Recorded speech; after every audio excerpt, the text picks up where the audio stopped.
Oh, what a difference 2 days makes. Whew. It's downright warm today. It's in the 60s. 2 days ago on Thursday, I did that short video where the ground was too frozen to turn the chopped leaves in. Well, I dug the old mower out of the pole barn and put it out in the sun for a few hours so it'll start. So what I've been doing is using this bagger on this mulching mower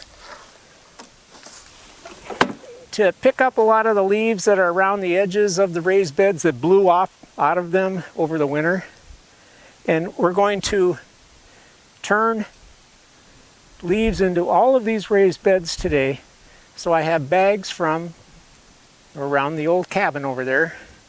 And we're going to throw these in here. Let me just show you here quick though what we did last fall.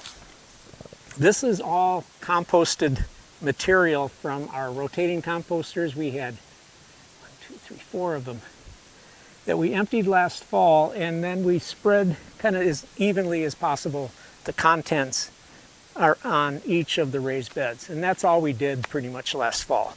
We didn't mess with the chopped leaves too much because I kind of needed them all to insulate under the cabin. But what we're going to do now is start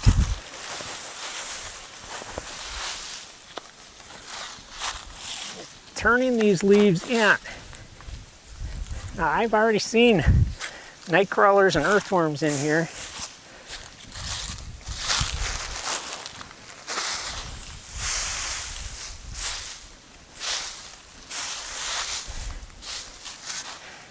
And, you know, it's not an exact science here. We're just taking this digging fork and taking a scoopful and turning it over the leaves on the surface just to get more of these chopped leaves in contact with the soil. And of course with the decomposers that are just waiting for this. They are hungry. They've been waiting all winter for this stuff. Oh, look at here. I can't see it. Nice earthworm right there.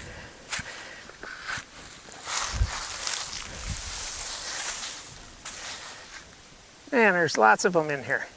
Okay, so you get the idea. This is what we're going to do to each of the raised beds, and we're going to let them rest for a couple weeks. And these decomposers, these earthworms, you won't believe how quickly these chopped leaves will decompose in here. And then what we do, depending on what we're planting, if we're direct seeding or transplanting, these will all have a covering of another 2 to 3 inches or more of chopped leaves all throughout the growing season. And I'll show you how we do that when we get to that.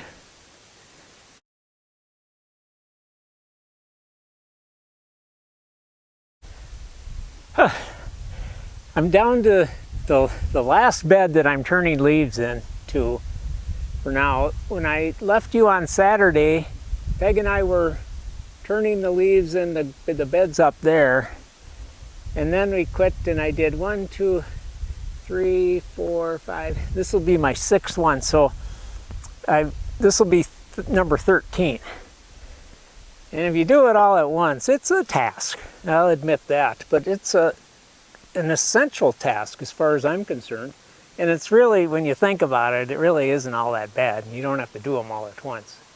So I only have one 8-foot raised bed left that's in the hoop house that I have a cold frame on right now that I'm using for starting pepper and tomato plants, so that I'm going to just leave for now.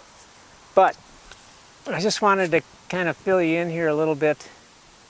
This is the last bed, like I said, and you can see how many leaves are on this. I mean, you might think this is a whole bag, one of those great big bags of leaves. Think that it's too much, and it is. It's kind of bordering on being too much, but we'll check back in a couple weeks and see if it is or not. I don't think so from my past experience, but again, what we do is just take that digging fork and get down and try to carefully lift the leaves that are on top of that soil that you lift up, and then just do your best to plop it back down and turn those leaves that were on top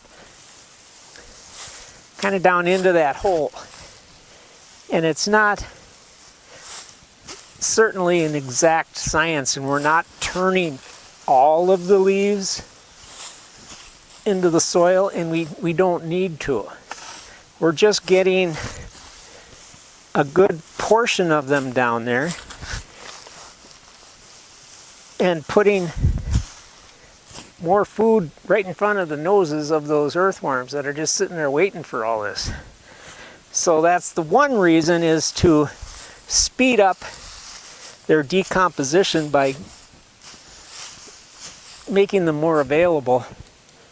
And chopping, of course, makes them more available, because once they're chopped, the surface area of a leaf is much larger, many more margins.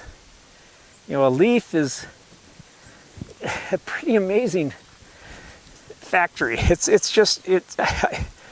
kind of mind-boggling what goes on in a leaf. And the leaves have this waxy cuticle on them, and you can see when they're brown, all these little specks that are stoma, these little openings. There are little cells around those openings, and how the plant regulates. They know exactly when to open, when to close, when to let excess water out and such. It's really amazing. And so that waxy cuticle that keeps them from losing too much moisture also kind of prevents them from getting moisture to decompose. And so chopping them, increasing the surface area, helps them to be more readily available to the decomposers. And then they also don't blow away as much. So when they're chopped, they don't tend to be as big of a sail and sail away like unchopped leaves would. And unchopped leaves tend to mat a lot more, which is fine on a forest floor, but that trees, they're not in a hurry. They don't care if it takes a couple years for those mats of leaves down below to slowly decompose in that moist, cool, fungal-dominated forest floor. They're just fine with that. We don't have their patience. And then the other reason we're turning them in is so they have soil on top of them, again, so they don't blow away as quickly, and then they will start to absorb moisture more readily, more quickly. So you get the point here. I'll take you down, and I want to show you the next crucial step. And one big difference between this method of gardening, growing our plants in a living, thriving soil, and what's become conventional gardening, you know, rototilling and taking your soil sample to the extension agent and then adding all these amendments to your soil. Well, the big difference is we have to water our garden whether there's any plants in it or not, because we're not growing plants. I mean, they grow in here, but we're not the ones doing it. We're growing earthworms, and we have to keep them happy. You know, they work pretty cheap, but they have some basic requirements, and of course, adequate moisture is one of them. So as soon as our leaves are turned in, we water them.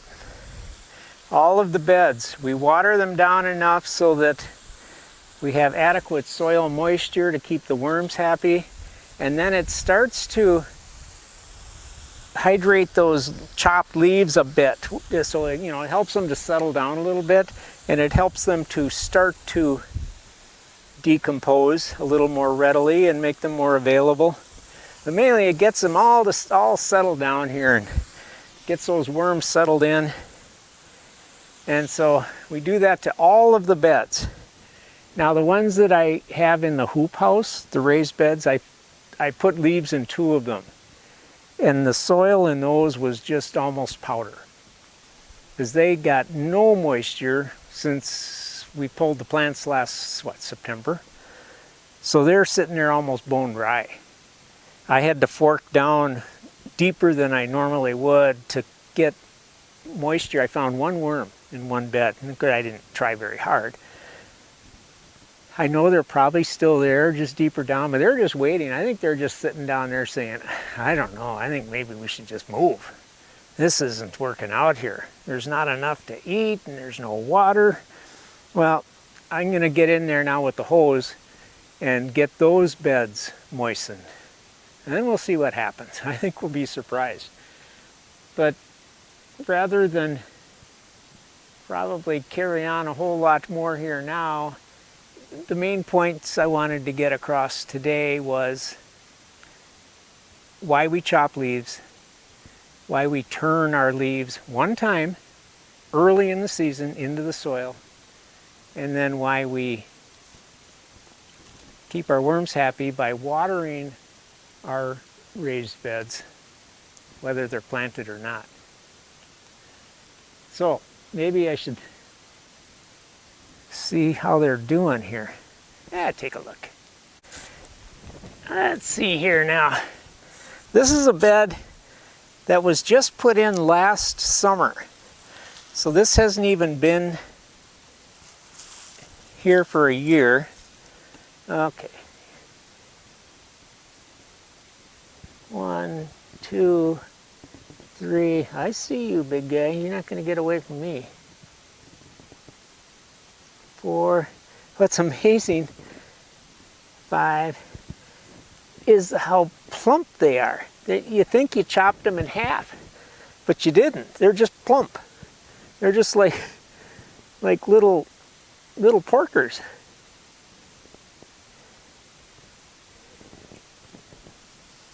Okay, let's see here. I don't want to take too much more of your time, but here's another one. If I sat here long enough, here's another one.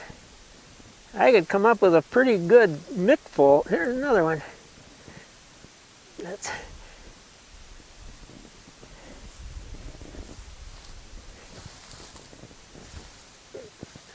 Well, I should quit here, but that's the other thing.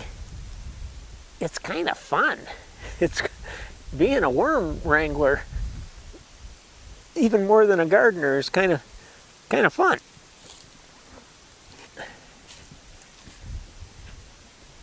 So, and that's just, remember, this is April 5th. And that's just one little spot in a raised bed that's only one season old. I'm going to cover these guys back up. I'm not going to disturb them anymore. I'll just water them as needed. It's been awful dry here. They're saying by Wednesday we should get some rain, so hopefully we will. Then I won't have to water them. But that's it for now. We'll check back here in a couple weeks. I know you'll be excited to see all those worms. It's pretty cool. So until next time, it's Mark again with Backwood Basics. Let's grow together.